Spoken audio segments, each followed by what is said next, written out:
Muriel, bonsoir. Une démarche extrêmement importante pour vous ce soir. Oui.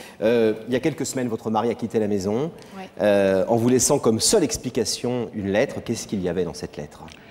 Il m'a laissé une lettre en me disant qu'il m'aimait, que ses sentiments n'avaient pas changé depuis le jour où on s'était rencontrés, mais que la vie était impossible parce qu'on se disputait tout le temps et qu'il n'en pouvait plus, il était à bout et il avait vraiment besoin d'une séparation, faire le point, et que si vraiment nos chemins devaient à nouveau se rencontrer, on se rencontrerait encore. Voilà. Donc une démarche importante pour vous, Muriel, ce soir. Avant d'aller plus loin, on va essayer de retracer votre histoire en images. Un peu compliqué l'histoire. Hein. Oui, un peu compliqué, un peu tendu surtout. On a compris au travers de la conversation que vous avez eue avec notre journaliste et dont on a écouté un petit extrait tout à l'heure, que effectivement votre histoire d'amour s'était détériorée assez vite, qu'il y avait eu en tout cas un faux pas de Thierry très vite après votre mariage. L'histoire de Muriel et Thierry, c'est tout de suite. Regardez. C'est par écran d'ordinateur interposé que Muriel et Thierry échangent leurs premiers mots. Ils se confient l'un à l'autre et très vite leur discussion dévoile leurs sentiments. Une rencontre est fixée, Thierry et Muriel ne vont plus se quitter. Un même appartement, une belle histoire d'amour voit le jour. Le 22 mai 2004, quelques mois après leur rencontre, ils se marient pour concrétiser leur amour. Amour rime avec toujours, rien ne semble vouloir assombrir les couleurs de la belle histoire. Mais l'engagement n'aurait-il pas été trop rapide? Un mois après leur union en blanc, Thierry s'abandonne dans les bras d'une autre. Muriel apprendra cette dure vérité à travers un texte envoyé sur le téléphone de son mari. Muriel finit par pardonner pour sauver son couple. Antoine pointe le bout de son nez, Muriel et Thierry sont aux anges, ils n'ont Dieu que pour leur fils. Les tensions s'apaisent, le passé s'efface, mais tout ça n'est qu'apparence. Au fond de son cœur, Muriel ressent de l'amertume. Son couple bat de l'aile, elle n'a plus confiance en celui qui partage sa vie et qui l'a trahi. Muriel est jalouse et excessive, tout est prétexte à la dispute. Et même si l'amour est toujours là, elle ne peut plus s'empêcher de fouiller dans les affaires de Thierry. Thierry supporte, mais un soir de janvier, Thierry n'est plus là. Il a quitté sa vie avec une lettre pour seule explication. Aujourd'hui, Muriel regrette de ne pas avoir su totalement pardonner la tromperie de son mari et veut encore tenter de redonner à son couple le souffle des premiers jours. Ce soir, Muriel veut demander à Thierry de laisser une chance à leur amour. Thierry sera-t-il prêt à reprendre le chemin commun? Merci de nous avoir prêté toutes ces photos et pour faire ce film vous concernant. C'est un morceau de votre vie important que vous nous avez confié ce soir. Une question, juste pour revenir sur ce texto. Comment vous avez réagi quand vous avez vu ça? Vous avez eu un doute ou vous avez eu tout de suite compris qu'il y avait quelque chose? J'ai tout de suite compris parce que lui m'a dit, oui, écoute, la personne s'est trompée. Certainement de numéro en envoyant son texto. C'était quoi le texto? C'était où? Le texto, c'était « Bonjour mon chéri, comment vas-tu? Qu'est-ce que tu fais ?» À cette époque-là, donc j'étais hospitalisée, j'étais déjà enceinte de notre fils. Et c'était l'horreur. L'horreur, je lui ai demandé tout de suite de prendre ses affaires, de partir. Et je lui ai dit qu'à mon retour de la... Il a nié au début? Oui, bien sûr, pendant des heures. Ah, mais que c'était certainement une erreur et qu'il n'avait rien à se reprocher. Ensuite, il a mis du temps, j'ai dû mettre de la pression. Vous avez capté le numéro surtout? J'ai capté le numéro, en fait, je lui ai demandé d'appeler devant moi cette personne et de demander des explications. Et alors, ça s'est passé comment, cette conversation téléphonique? Eh bien, je voyais bien que c'était un petit peu... embarrassé. Il était très embarrassé parce qu'il ne savait pas parler, parce qu'il était un petit peu mis devant le fait accompli. Et donc, j'ai pris le téléphone et moi-même, donc j'ai parlé à cette personne, je lui ai demandé si c'était normal d'envoyer ce genre de texto et ce qui se passait. Et la personne a nié aussi. Elle a complètement nié. Quand est-ce que vous avez eu la certitude, Muriel, de l'infidélité de Thierry? Je vais dire tout de suite, je veux dire, on voit le texto, j'avais déjà des doutes, il y avait des choses qui me semblaient un petit peu bizarres, mais bon, je me suis dit, allez, c'est pas grave, tu es jalouse, tu es excessive, c'est pas possible. Et donc je regardais pas, quoi. Mais est-ce que vous avez, une fois que vous avez eu la certitude de ça, comment vous avez pu accepter et est-ce que vous avez fait un deal avec votre mari? Est-ce que vous lui avez dit, ok, je passe l'éponge, mais assure-moi qu'il ne se passera plus rien avec cette jeune femme et que... Comment ça s'est passé? On a fait un deal, donc il m'a envoyé des textos et puis je l'ai un petit peu forcé à me dire les choses, mais c'est vrai qu'il ne m'a jamais donné d'explication concrète sur tout ce qui s'était passé. Et j'avais ce manque de savoir quoi, comment, pourquoi. Et donc, il y avait toujours des non-dits, en fait, entre nous, parce qu'il ne voulait absolument rien dire sur ce qui se passait. Et donc, je lui ai dit, écoute, ça va, d'accord, tu restes à la maison, on essaye de redémarrer sur des bonnes bases. Mais je ne veux plus jamais entendre parler de cette personne. Mais le problème, Muriel, on a vu que vous-même, on espère que Thierry a tenu, lui, sa part du deal, mais vous-même, vous avez eu du mal, effectivement, à vous défaire de cette histoire et à vous enlever une sorte de méfiance permanente qui a un peu dégradé vos relations. Je m'en suis pas défaite. J'ai vraiment eu la rancœur, la haine et toutes ces questions qui étaient toujours là. Parce que quand on a une explication franche et nette, on peut faire son deuil, on peut se dire voilà, c'est vrai, il y avait telle ou telle chose qui n'allait pas. Mais quand il y a une personne en face de soi qui ne donne aucune explication, c'est difficile et on cherche toujours. Naissance du petit Antoine. Ouais. Et là, ça se passe plutôt bien. On oublie avec la naissance, il y a une sorte de magie qui se crée, qui fait que, bon, l'histoire est un peu loin derrière. Oui, je me suis dit, c'est vrai que lorsque j'ai eu le petit, je me suis dit, ça y est, on va pouvoir enfin redémarrer, recommencer quelque chose. Et je lui ai envoyé beaucoup de textos à ce sujet-là en lui disant, écoute, on redémarre, je te pardonne, on redémarre tout depuis le départ. Et en rentrant à la maison, donc juste à la sortie de la maternité, le lendemain matin, un message est arrivé sur son GSM. Et c'était à nouveau une dame, quoi, enfin une jeune fille, qui lui envoyait un texto. Non, une autre. Donc la dame qui prenait les enregistrements des naissances, à qui il avait demandé son numéro. Donc il ne s'était rien passé, puisque j'ai insisté pour connaître toute l'histoire, et j'ai vraiment harcelé cette personne pour savoir. Mais voilà, il avait pris le numéro quand même, quoi. Donc là, c'était de nouveau le... Donc à chaque fois que j'essayais de donner une chance, à chaque fois, je me retrouvais écrasée. Des bonnes raisons de rester sur vos gardes et de ne pas être en confiance. Oui. Alors, le 15 janvier dernier, il part le matin, il vous dit à ce soir, chérie. Oui, il me regarde tendrement. On voyait qu'il avait l'air triste. D'habitude, il part toujours le premier pour ne pas arriver dans les embouteillages, donc il se dépêche. Et là, il prenait son temps. Donc, je ne comprenais pas pourquoi il prenait son temps. Il est venu dans la chambre avec moi pour habiller le petit. Il a regardé le petit, il lui a fait des bisous. Il nous a dit, voilà, je vous aime. Et voilà. Et la lettre, vous l'avez trouvée où?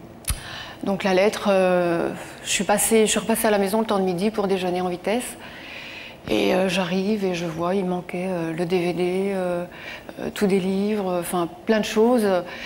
Je vais dans la chambre à coucher et là je vois que les portes de sa garde-robe étaient ouvertes et que tout était parti. Toutes ses affaires. Tout était parti. Muriel, excusez-moi de vous poser cette question, mais vous nous avez appelé et ce soir vous nous avez demandé de convier votre mari ici pour lui dire reconstruisons quelque chose ensemble. Ouais. Est-ce que vous ne vous êtes jamais dit que peut-être vous vous êtes marié avec un homme qui n'était pas si amoureux de vous que cela? Et que excusez-moi, je suis dur et je vous dis des choses un peu violentes, je sais, mais ça peut arriver dans la vie et puis on reconstruit autrement et il vaut mieux le savoir. Mais est-ce que vous ne vous êtes pas dit un jour, peut-être que cet homme-là auprès duquel je cours parce que c'est le père de mon fils et que je l'aime, c'est peut-être pas l'homme qu'il me faut parce que peut-être que cet homme-là n'est pas suffisamment amoureux de moi? Non, je pense que réellement il a des sentiments, mais je pense que dès le départ, je suis très soupe au lait. Et dès le départ, je crois que je l'ai froissé par mon comportement, à tout le temps, je vais dire, l'agresser, à savoir ce que tu as fait, avec qui, et à fouiller ses affaires. Ça, je crois que vraiment, je pense pas que ce soit une question de sentiment. Je pense vraiment qu'il est amoureux de moi. Il n'a pas demandé le divorce. Non, il voit son fils. Normalement, comme un couple séparé, mais qui n'a pas décidé de divorcer. Et ce soir, c'est un peu un ultimatum pour vous. C'est-à-dire, s'il n'ouvre pas le rideau ce soir, vous en tirez quelles conséquences? Je vais demander vraiment le divorce parce que je lui ai proposé plusieurs fois, puisque je lui ai dit, écoute, tu n'es pas là, on ne va pas être marié à un fantôme, puisque finalement tu vis à 100 km de la maison. Et à chaque fois, il m'a dit, écoute, réfléchis, c'est pas une bonne solution, il ne faut pas se divorcer. Qu'est-ce qu'il dit? Qu'est-ce qu'il vous a dit après le 15 janvier, après cette journée terrible où vous arrivez, il n'est plus là? Comment il a expliqué ce départ précipité et puis qu'est-ce qu'il dit sur ce qu'il est en train de vivre en ce moment? Est-ce que c'est une parenthèse? Est-ce qu'il réfléchit? Est-ce qu'il est avec quelqu'un? Non. Ah, c'est un nom qui veut dire je ne sais pas ça. On ne vit pas très proche, donc je ne pense pas. Bon, lui me le jure que non, donc, mais bon, on ne peut pas toujours savoir. Mais pour lui, c'est une parenthèse. C'est essayer de se retrouver, reconstruire quelque chose, chacun de son côté, mais en se voyant le samedi, le dimanche avec notre fils. Bon, il vient manger parfois à la maison en semaine, mais pour l'instant, rien d'autre. Avec le petit Antoine, ça se passe comment? C'est un papa présent, c'est un papa... Oui, il adore son fils. Vraiment, c'est un bon papa. Il est là le plus souvent possible, je vais dire, dans la mesure où, quand il est là, on se dispute, ou ça se passe pas très bien. Il y a un froid parce que je veux qu'il revienne, lui, il répond pas à mes attentes. Donc forcément, ça remet un froid et c'est encore difficile. Il ne faut pas trop non plus vous culpabiliser, hein, Muriel. Hein, ah non, non. Parce que là, vous vous en mettez plein la figure et vous dites oui, je ne suis pas comme ci, je ne suis pas comme ça, etc. Enfin, ouais. Vous êtes surtout beaucoup en réaction par rapport à ça. Donc personne ici va vous juger. Non, on peut comprendre votre jalousie, on peut comprendre vos réactions violentes, on peut comprendre tout ça aussi, quoi. Ce soir, ça passe ou ça casse, concrètement? Ça passe ou ça casse. On vous a préparé avec notre équipe à ce que le rideau reste fermé peut-être. Hein, il faut rappeler que le rideau, il est fermé dans la vie et que cette émission, elle sert à l'ouvrir éventuellement. Oui. C'est ce qu'on souhaite ce soir pour vous, évidemment, Muriel. On va aller voir si Thierry a bien répondu à votre invitation, s'il est aux côtés de Daphné en ce moment même. Oui, merci. À tout de suite, Muriel. Merci.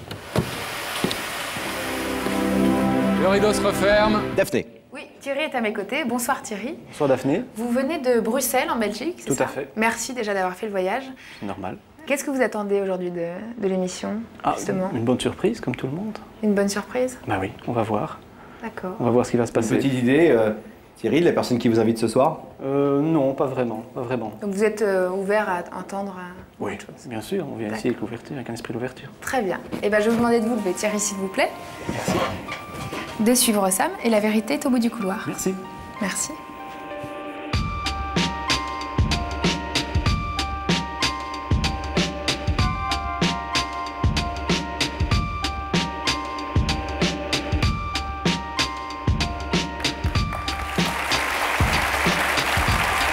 Bonsoir Thierry, bienvenue. Bonsoir Thierry, asseyez-vous. Asseyez-vous. Vous connaissez l'émission, Thierry? Oui, tout à fait. Vous la regardez de temps en temps? Oui. Alors, vous disiez à Daphné que vous n'aviez pas forcément d'idée très précise sur l'identité de la personne qui pouvait vous faire venir ce soir, qui avait quelque chose à vous dire. Vous avez certainement quand même quelques soupçons, des quelques soupçons, doutes. Mais bon, c'est trop flou que pour pouvoir dire... Qu'est-ce que vous faites en Belgique? Moi, je suis responsable financier. Encore marié? Je suis séparé. Enfant? J'ai un petit garçon, 14 mois. Il s'appelle comment? Il s'appelle Antoine. D'accord, Antoine, il est couché à cette heure-ci, on espère. Oui, ça vaut mieux. Pour lui, on l'embrasse quand même.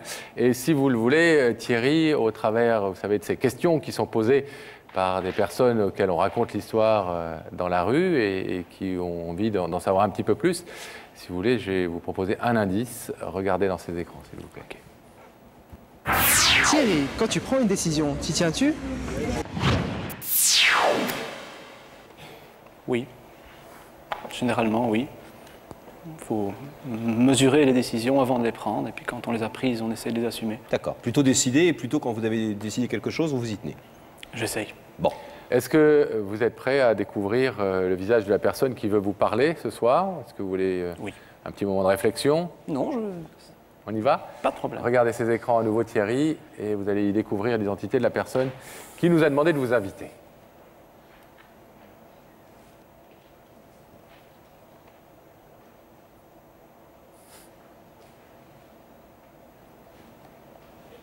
Je connais bien cette personne, bien entendu. Bien entendu. Muriel? C'est Muriel, c'est mon épouse. Dont vous êtes séparés, vous nous disiez, depuis quelque temps? Depuis quelque temps, oui, tout à fait. Tout à fait. Une jolie femme qui vient vous demander quelque chose ce soir. J'imagine que ça se précise un petit peu dans vos têtes. Très clairement. Est-ce que vous voulez entendre, Thierry, ce que Muriel est venue vous dire ce soir? Oui, tout à fait. Muriel, c'est à vous. Bonsoir. Bonsoir. Tu vas bien? Ça va. Eh bien voilà, je t'ai fait venir ce soir pour d'abord essayer de me faire pardonner. Je voudrais que tu me pardonnes de tout ce qui s'est passé entre nous. On a eu des moments très difficiles, beaucoup d'incompréhension depuis le départ, aussi bien d'un côté comme de l'autre. J'ai pas su J'ai pas su voir, je pense, ta sensibilité. J'ai pas su voir non plus que vraiment tu avais des sentiments pour moi. C'est vrai que j'en ai beaucoup douté. Et c'est vrai que toute cette jalousie a fait beaucoup de dégâts dans notre couple. J'ai beaucoup souffert et c'est vrai que je t'ai fait payer tout ce qui s'est passé. On a un superbe petit garçon, on a une vie complètement décomposée et pourtant on n'arrive pas à se séparer malgré que tu es parti. On n'arrive pas à prendre la décision de tourner la page, de tirer un trait sur nous et d'avancer. Donc je voudrais vraiment qu'on arrive à se parler, qu'on redémarre sur des bases saines, qu'on apprenne à se faire confiance, à partager tout ce qu'on n'a pas partagé jusqu'à présent. Et je sais que de mon côté, les sentiments n'ont pas changé. Je suis plus amoureuse de toi encore qu'au départ de notre rencontre, je crois. Et j'ai énormément de mal à couper les ponts et à tirer un trait sur nous. Donc je voudrais ce soir que tu me pardonnes et je voudrais que tu reviennes à la maison et qu'on reprenne une vie de famille et surtout une vie de couple. La décision de partir, je ne l'ai pas prise à la légère. Elle a été mesurée, réfléchie, avec beaucoup de peine aussi. On n'abandonne pas une femme, des enfants. Tu avais 2 enfants avant moi, tu sais bien que j'adore tes filles. Ce n'est pas quelque chose qu'on fait avec de gaieté de cœur, mais c'est quelque chose qu'on fait en ayant réfléchi. Et ce n'est pas évident. Je sais que c'est compliqué, je sais que c'est difficile, mais d'un côté, tu ne veux pas tirer un trait, puisque lorsque je te parle de divorcer, tu n'es pas d'accord. Tu me dis qu'il faut réfléchir, que ce n'est pas une solution. Donc, quelque part, c'est qu'il y a encore entre nous quelque chose et qu'on peut redémarrer sur des bases saines, reconstruire quelque chose. Je pense, je t'ai déjà dit, je crois que tout ce qui est important prend du temps. Éduquer des enfants, travailler, souvent. Il y a beaucoup de choses. Les choses importantes dans la vie prennent du temps. On ne peut pas, entre guillemets, coller des baffes aux gens et imaginer qu'ils vont oublier. En tout cas, qu'ils vont passer dessus du jour au lendemain facilement. Et ça prend du temps. Et c'est ce que j'essaye de faire aussi. Ça, c'est très important. Thierry, excusez, on a parlé déjà, nous, avec Muriel, en première partie de cette émission. Elle s'est beaucoup chargée, Muriel. Elle dit beaucoup, je suis responsable, j'ai été trop jalouse, j'ai été impulsive, violente, j'ai été intrusive dans sa vie, je fouillais dans ses affaires, etc. Elle nous a aussi dit que ce comportement avait été dû à quelques incidents dont on va pas revenir ici, etc., entre vous. Quand vous parlez des baffes, vous parlez desquelles? Celles qu'elle vous a données ou celles que vous lui avez données? Je pense que... Baffes, on a bien compris, il y a des baffes oui, non pas physiques. Non, je non, pense au sens figuré des choses. Bien entendu, celles que j'ai reçues, il faut... je pense que par rapport à ce que... je pense que dans un couple, il n'y a jamais tout qui est blanc, tout est noir. Il n'y a pas 100% de tort et 100% de qualité d'un côté. Donc on a tous fait des erreurs, et moi aussi. Je suis le premier à le reconnaître. Mais quand je regarde le prorata des deux, les choses me semblent quand même disproportionnées entre ce que j'ai fait et surtout ce que j'ai fait qui a été induit par ce qui se passait. C'est ça qui est très important.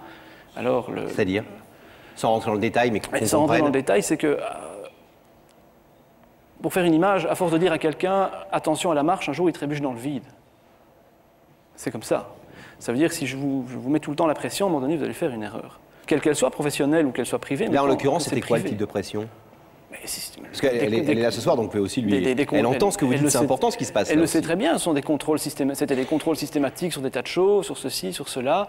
Avant que vous n'ayez commis la moindre erreur? Avant que je n'ai commis la moindre erreur, bien entendu. D'accord. Ça, c'est quand même la vérité, je pense. Il ne faut pas... Thierry, il ne s'agit pas ici de rentrer dans qui accuse qui a le plus de tort, etc. Muriel fait une démarche constructive et positive. Est-ce que votre attitude aujourd'hui d'attente, de demander du temps, etc., ça veut dire que vous avez quand même l'espoir qu'il puisse se repasser quelque chose, ou c'est que vous n'arrivez pas à prendre la décision d'une séparation définitive? en toute franchise, on ne tire pas un trait sur un mariage comme ça.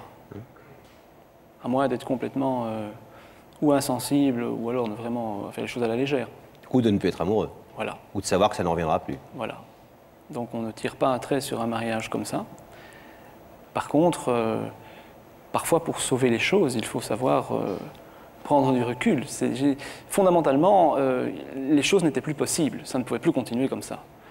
Mais qu'est-ce qui peut faire changer les choses aujourd'hui? Qu'est-ce qui peut faire que dans 12 ou 18 mois, vous n'en soyez pas encore là, à dire à Muriel, écoute, il me faut du temps, et Muriel de vous dire, écoute, moi je veux que tu reviennes et je ne peux plus attendre? Moi je trouve que la démarche qu'elle fait aujourd'hui, d'abord je ne pensais pas qu'elle le ferait, et elle sait pourquoi, parce qu'on regardait souvent l'émission ensemble, qu'elle me disait toujours, je n'oserais jamais y aller, je ne ferai jamais ça, et pour personne. Donc je suis sérieusement sensible à la démarche, et je trouve que il faut vraiment oser le faire, parce que moi je n'oserais pas le faire. Mais pour que la confiance revienne, je pense qu'il faut essentiellement discuter, et qu'une discussion de fond, ce n'est pas ce qu'on peut faire ici. Non, bien sûr. Non, tout à fait, c'est pas le but. C'est pas le but de l'émission. Hein. Mais à la fois, Muriel nous a dit ce soir, nous lui a dit, qu'est-ce que vous attendez de cette démarche que vous faites ce soir? Elle lui a dit déclarer mon amour à mon mari, tout simplement. Mais elle nous a dit, moi j'ai besoin d'une réponse aussi à un moment donné. Et c'est vrai que ce soir, j'aimerais que soit il ouvre le rideau et qu'il dise en clair, pour l'instant, on continue d'essayer de construire, quel que soit le chemin de cette construction, ou alors on décide d'arrêter. Et s'il reste ce soir ce rideau fermé, eh bien j'en tirerai les conséquences et certainement je commencerai à faire une demande de divorce, tout simplement, de séparation officielle.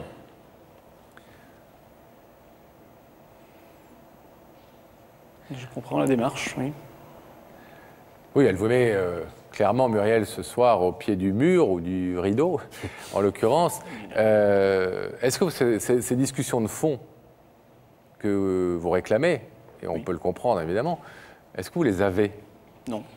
Et qu'est-ce qui fait que vous ne les avez pas, ou qu'est-ce qui pourrait faire que vous les ayez dans les prochaines semaines pour essayer de faire avancer un peu les choses entre vous, en positif ou en négatif? Très sérieusement parlant, et avec le fond du cœur, que le fait d'être venu ici, c'est une preuve d'amour. Ce qu'avant de venir ici, je ne pensais pas, en toute sincérité. Donc je considère ça comme une preuve d'amour. Et je pense que ça ouvre la porte à la discussion. Je vais vous demander, moi, de vous lever pour nous donner cette réponse que Muriel demande. La formulation est claire. À la fois, elle vous demande pardon pour ses comportements par trop jaloux, excessifs, etc.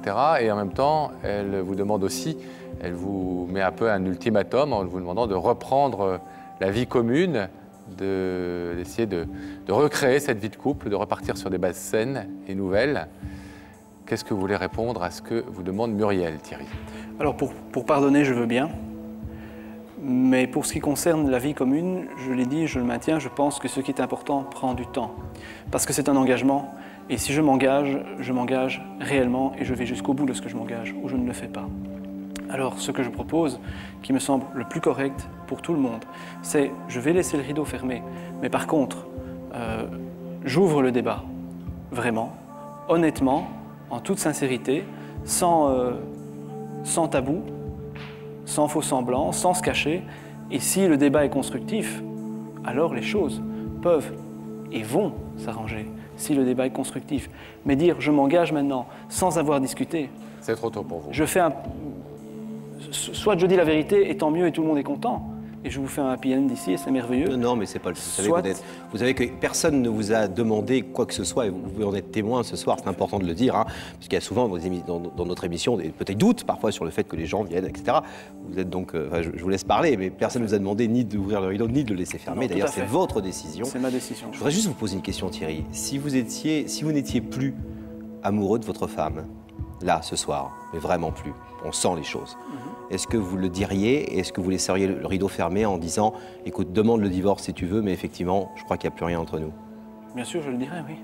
Vous ouvrez le débat, vous êtes prêt, et Muriel peut vous croire sur ce point, oui, à avoir ces discussions que vous réclamez l'un et l'autre d'ailleurs, avoir ce vrai débat. Elle peut les avoir dès demain. D'accord. Dès demain, elle peut les avoir, mais pas ici, dans un forum adapté. Bien sûr, et ça n'est pas le but de l'émission, et les choses se passent bien entendu.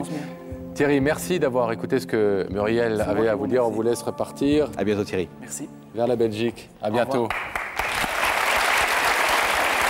Nous allons, pour notre part, demander à Gabriel Coteau et à ses équipes d'ouvrir le rideau.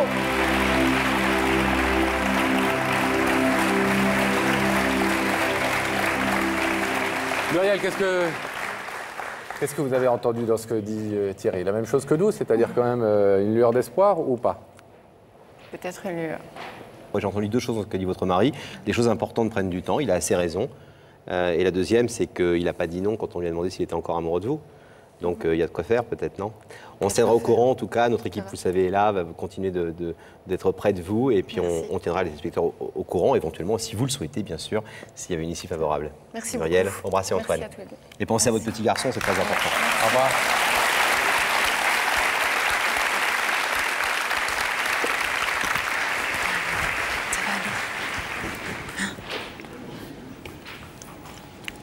Le rideau, il est fermé peut-être sur le plateau, mais il est aussi à moitié ouvert. Vous allez recommencer un dialogue? On va essayer, en tout cas. Ouais. On va essayer. C'est parti pour l'avenir, bien discuter, remettre les choses à leur place. Tout à fait. Et avancer. Oui, faudra. Ouais. Merci beaucoup. Bon courage en tout cas pour cet avenir. Merci.